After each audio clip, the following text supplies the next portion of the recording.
서울 창업허브와 함께하는 성공창업 준비 매뉴얼 교육과정 45회차를 시작하겠습니다. 안녕하십니까.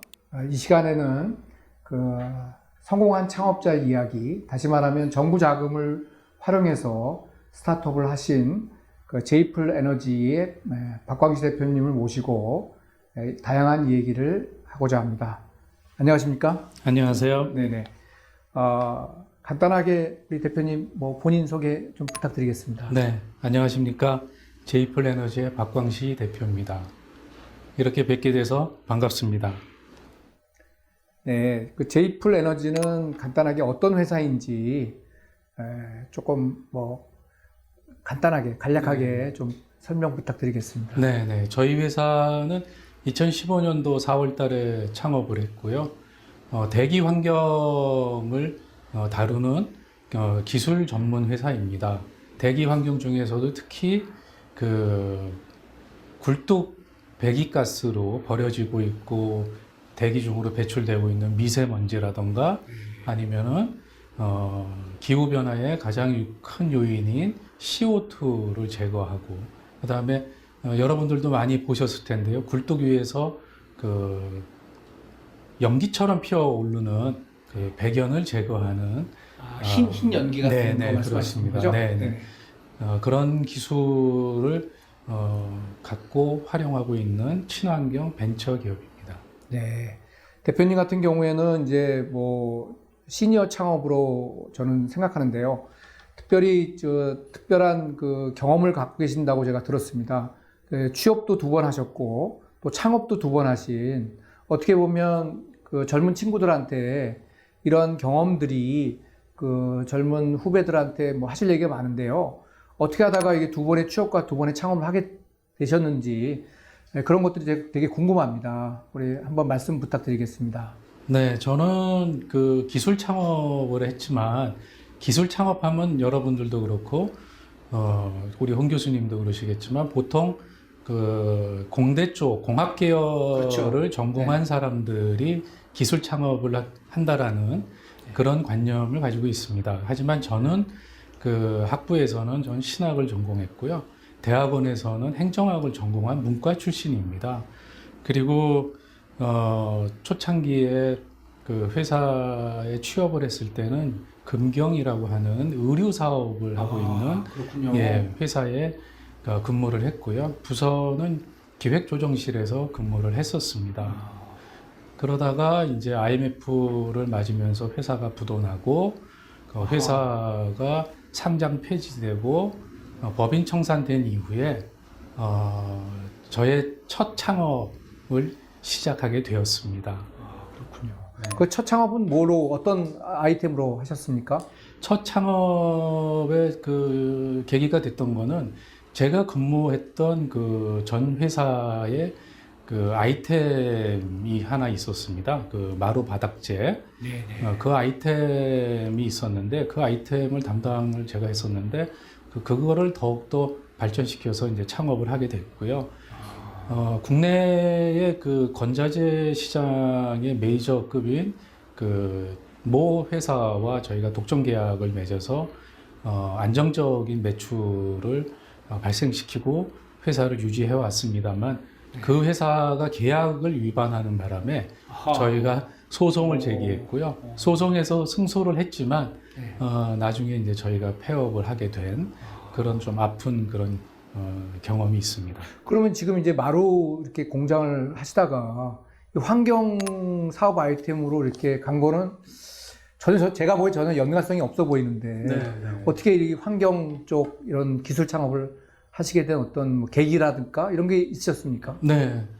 환경 쪽에 처음 접해본 동기가 저의 지인 친구 중에 모 대학의 환경 쪽의 교수로 있는 친구가 있었습니다. 근데 이제 그 친구가 벤처 기업을 하나 운영하고 있었는데요. 그 친구가 이제 현재 교수다 보니까 학교와 회사를 다 이제 맡아서 운영하기가 어려워서 회사 쪽의 운영을 이제 제가 맡아서 하게 되는 계기가 되어서 그 회사는 환경 플랜트, 지금 조금 더 말씀드리면은 그 수처리 쪽, 수처리 쪽에 그 공법을 가지고 있는 그런 기자재 회사였습니다. 네. 그런 관계로 이제 이런 환경 플랜트의 경험을 이제 네. 하게 되었습니다. 그렇군요. 근데 그러다가 이 환경 저감 정체라는 사업 아이템으로 이렇게 하시게 된 어떤 또 다른 그 뭔가가 있었나요? 모멘텀 같은 게 있었나요? 네, 아무래도 네.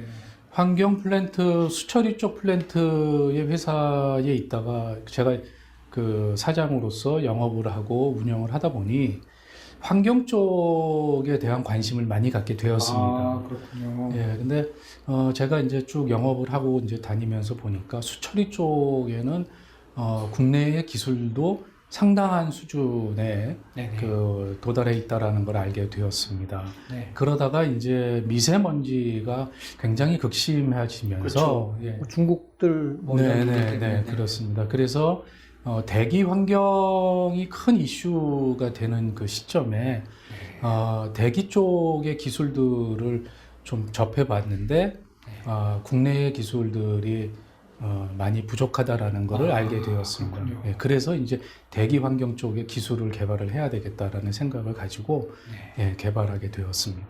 그러면 구체적으로 창업 아이템을 조금 더 깊이 있게 설명해 주신다면 구체적으로 어떤 내용을 담고 있는 건가요? 네,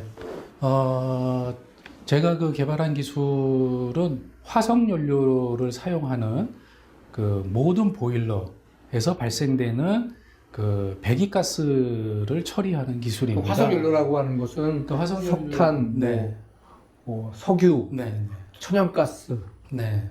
그런 거가 되겠네요. 네. 네. 그러니까 지금 교수님 말씀해 주셨던 그런 거 포함해서 그 다음에 그 요새 한참 그 많이 나왔던 그 바이오 SRF, 네. 그 다음에 바이오 매스, 네.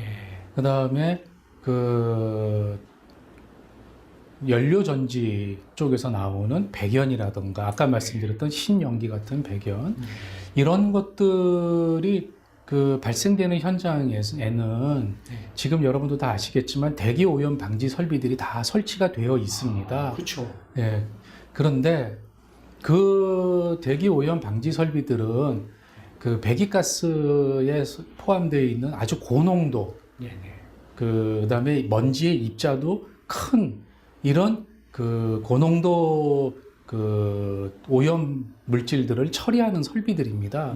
그런데 이런 처리 설비들을 거쳐서 그 굴뚝을 통해서 대기 중으로 배출되고 있는 이 배기가스가 지금 현재 그 문제가 되고 있는 그 미세먼지, 그 다음에 그 온실가스의 직접적인 영향을 주는 주범입니다. 그런데 그 저희가 이제 기술을 개발한 그 내용은 이런 그 고농도 먼지 그 처리 장치들을 통과해서 나가는 배기가스를 저희 설비에서 재처리해서 배기가스를 한 번 더 처리해서 깨끗하게 처리해서 대기 중으로 내보내는 그런 그 기술입니다. 근데 기존에도 환경 설비가 이렇게 있었는데 지금 제이플 에너지의 그 환경 설비하고 기존의 설비하고 차이점이라든지 뭐 그런 차별화점 포인트는 뭐가 되겠습니까? 우선 그 기능의 차이가 있습니다. 기존의 그 환경 설비들, 특히 고농도 그 오염 물질을 제거하는 설비들은 목적이 하나 내지 두 개 정도, 두 개도 아마 거의 없을 겁니다. 대부분이 하나의 그 물질을 제거하는 그런 설비들 위주로 되어 있지만 저희 설비는 그 복합적인 그 오염 물질들을 제거하는 복합적인 처리 기술이고요. 그 다음에 기존의 그 고농도 처리 장치들과는 개념이 좀 다릅니다. 그래서 저희 설비는 하나의 설비에서 복합적인 그 오염 물질을 제거하는 복합 처리 장치입니다. 그러니까 한 개의 장치만 설치를 하면 뭐 매연도 제거하고 SO2도 제거하고 배견도 제거하고 폐 연료도 뭐 회수하고 이렇게 하나의 장치로 여러 개를 다 할 수 있는 그런 장치로 보여지네요. 맞나요? 맞습니다. 그러니까 기존의 고농도 처리 장치는 하나의 목적을 가지고 있는 하나의 기능 처리 장치인데 저희는 그 굴뚝을 통해서 대기 중으로 배출되고 있는 아주 미세한 그 미세먼지와 네. 그 다음에 그 배기가스에 포함되어 있는 그 CO2, 네네. CO2가 그 온실가스의 주범이지 않겠습니까? 네네. 그래서 그 기후변화 대응하기 위한 그 CO2 제거, 그 다음에 그 말씀해 주셨던 그 미세먼지의 주범 중에 하나인 SO2, 그리고 이제 그 굴뚝으로 버려지고 있는 마지막 단계의 그 폐열들이 많이 있습니다. 그래서 그 폐열을 제거해서 그 폐열을 재활용하는 그런 복합 기능을 가지고 있는 그럼 기술. 이제 고객 입장에서 보면 내가 예를 들어서 미세먼지를 제거하려면 미세먼지 제거 장치 하나 달고, 이런 CO2 뭐 회수하는 CO2 관련된 장비 하나 달고, 뭐 배견 처리한다면 배견 처리 장치도 하나 달고, 이렇게 이제 여러 개를 달아야 되는데, 대표님이 그 개발하신 그 장치는 이걸 이렇게 개별적으로 회수하는 집중 장치에 다는 게 아니라 우리 제품 하나만 달면 이런 것들을 굳이 여러 개 달 필요 없이 하나로 다 해결된다, 그런 말씀이시죠? 그렇습니다. 아, 예. 잘 알겠습니다. 대표님은 좀 전에 말씀드린 것 중에 그 시니어로 이렇게 기술 창업을 또 하셨잖아요. 네. 그리고 아까 말씀드린 것처럼 뭐 문과 출신이었는데, 네. 이런 이제 그 이런 거 기술 개발을 하고 난 이제 후에 이런 그 기술 창업 관련해서는 그분들한테 좀 어떻게 좀 이렇게 교훈적으로 좀 얘기할 수 있는 뭐 어떤 내용이 있을 것 같은데, 그런 그 문과생이라든지 아니면 공대생이라 하더라도 내가 기술 창업을 할 수 있다는 어떤 뭐 모델이 되셨는데, 그런 젊은 친구들한테 좀 좋은 교훈적인 말씀 있으시면 한 말씀 부탁드리겠습니다. 그 기술 창업이라고 하는 것은 전문적인 기술이 전제가 돼야 됩니다. 근데 전문적인 기술은 학교에서 공부한 것, 그 다음에 사회에 나와서 경험한 것만 가지고 전문적인 기술로 전부 다 얘기할 수는 없을 것 같습니다. 물론 그 학교에서 배운 전문 지식도 굉장히 중요하죠. 그게 있으면 더 좋죠. 하지만 그게 없다 하더라도 그 본인이 관심을 갖고 있는 분야, 이런 분야에 그 집중을 해서 관심을 갖고 열심히 연구하고 조사하고 공부하다가 보면 문과생도 또 아니면 그 공학을 전공한 타 분야의 공학을 전공한 사람들도 충분히 그 기술을 개발할 수가 있을 것 같다고 저는 생각을 하고 있고요. 중요한 포인트를 말씀하신 것 같네요.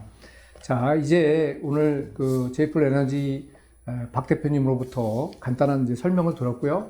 자, 이번 차시는 이 정도로 마무리하고 다음 참시에 또 뵙겠습니다. 네, 수고하셨습니다.